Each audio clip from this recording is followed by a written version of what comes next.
Hi everyone, I am Leanna Doherty and I am here bringing you the Daily Dose at Come and See Friends Church. I am standing in for Billy Joe Summers, who's on vacation. We are in the book of Esther, chapter 3, and we are going to be reading, chapter 4, and we are going to be reading over chapter 4 and talking about it. So we've done chapters 1, 2, and 3. And in chapter 1, we have a king and a queen, and they are throwing a huge party that does not end well. It ends with the queen losing her royal rank, and she is kicked out. She's no longer queen. And then there is a search in chapter 2 to have the old queen replaced, and that is where we find Esther. Esther becomes queen. And then in chapter 3, we have a man named Haman, who is, he's a right-hand man to the king, and he is an Agagite. And the Agagites are ancient enemies of Israel, and it goes all the way back to King Saul and King Agag. And so Haman, who is the villain in this story, is hatching a plan successfully to have all of the Jews in all of the king's 127 provinces killed. As a matter of fact, he doesn't just want them dead, he wants them killed, destroyed, and annihilated, if you'll read chapter 3. So, go back and read all of those and then catch up to us here in chapter 4, where we're going to see Esther deciding to step in. So, I am reading to you. I've done the NIV for the first two. I did the ESV translation of the Bible for the chapter 3, and I'm going to use a New King James version for this one. I think so far it's my favorite. So, all right. When Mordecai, starting in verse 1, when Mordecai learned all that had happened, he tore his clothes and put on sackcloth and ashes, and went out into the midst of the city. He cried out with a loud and bitter cry.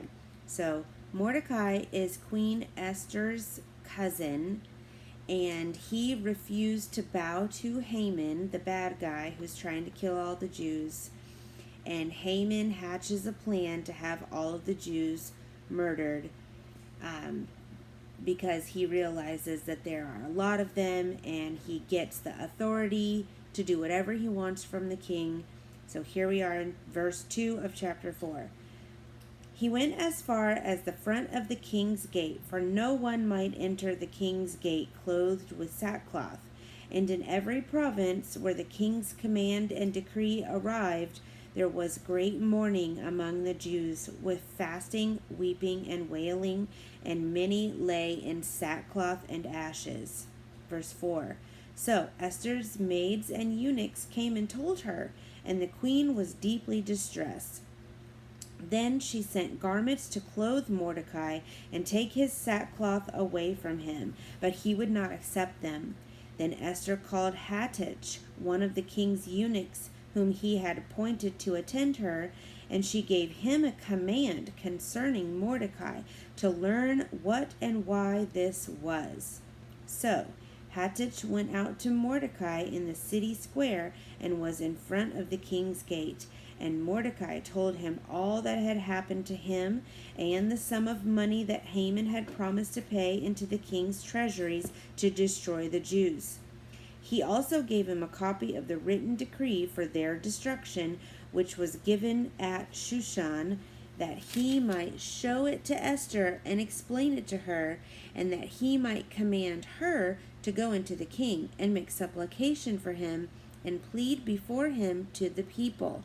So Hattach returned to Esther and told Esther the words of Mordecai. So Mordecai raised Esther. Esther is an orphan, and Mordecai is her cousin who took her in. And he has been keeping an eye on her. We're about to find out that she's been there for only 30 days, and she's already bossing around the eunuchs. And then through Hattich, the messenger, Mordecai is trying to still trying to boss Queen Esther. So we're about to find out whether or not she says, no, I'm the queen, or whether or not she does what Mordecai says. So, verse 10. Then Esther spoke to Hattich and gave him a command for Mordecai. All the king's servants and the people of the king's provinces know that any man or woman who goes into the inner court to the king who has not been called, he has but one law, to put all to death except the one whom the king holds out the golden scepter that he may live. Yet I myself have not been called to go into the king these 30 days. So they told Mordecai Esther's words. So these messengers are going back and forth, and they're trying to boss each other. No, I'm your uncle Mordecai who raised you. No, I'm the queen, and I'm telling you I'm going to die if I do what you tell me I'm supposed to do. So verse 13, and Mordecai told them to answer Esther, do not think in your heart that you will escape in this king's palace any more than all the other Jews. For if you remain completely silent at this time, relief and deliverance will arise for the Jews from another place, but you and your father's house will perish. Yet who knows whether you have come to the kingdom for such a time as this? Then Esther told them to reply to Mordecai, go, gather all the Jews who are present in Shushan, and fast for me, neither eat nor drink for 3 days, night and day. My maids and I will fast likewise, and so I will go to the king, which is against the law, and if I perish, I perish.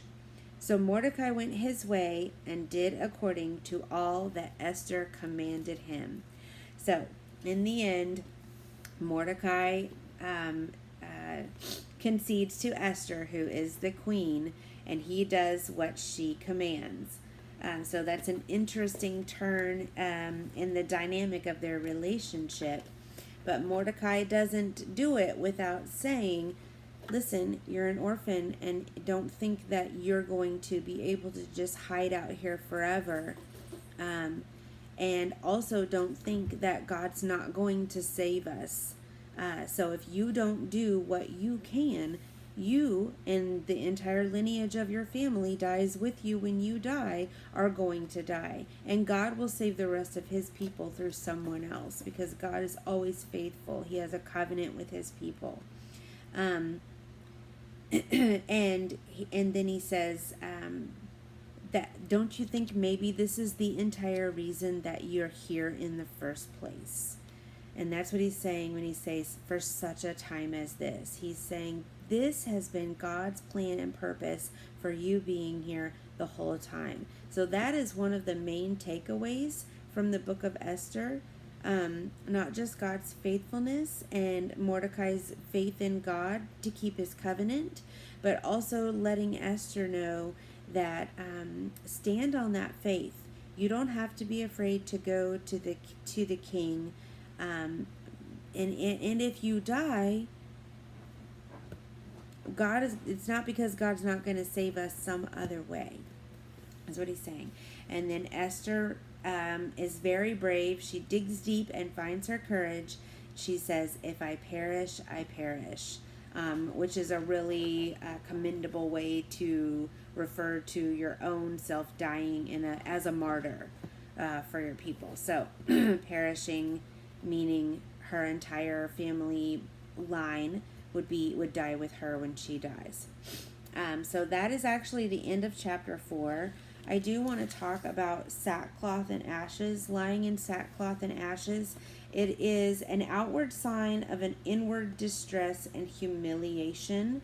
Mordecai realized that he had prompted this, and he is mourning and he is expressing his sorrow. People everywhere are in sackcloth and ashes, and that is the way that they would express mourning, is that they wouldn't even wear comfortable clothes.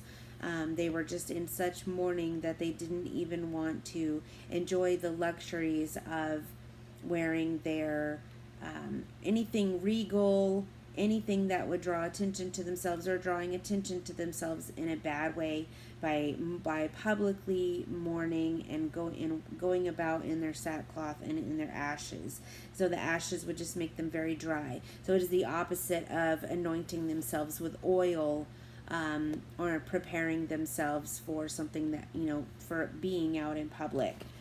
Fragrances, oils, things that would be beautifying, they do the opposite of that. By covering themselves in ashes and then putting on like the equivalent of a potato sack, something itchy and uncomfortable. And so you see references to sackcloth and ashes throughout the Bible, in Jeremiah, Daniel, and also in Matthew. Jesus talks about the people that were in sackcloth and ashes. So then that is pretty much everything that I was hoping to cover.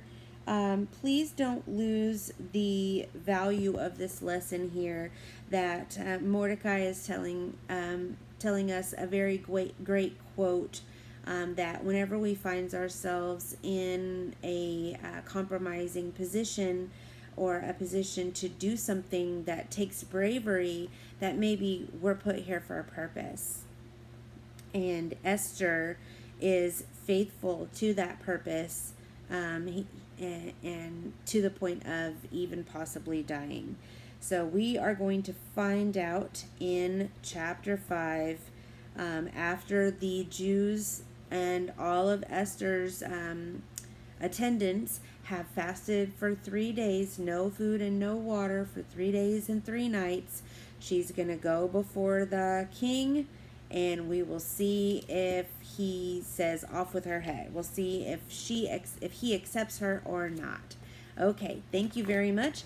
And I always want to close in the fashion of Billy Joe. She has such a great ending, and to remind us all, she says that we begin each day by fully relying on God every day.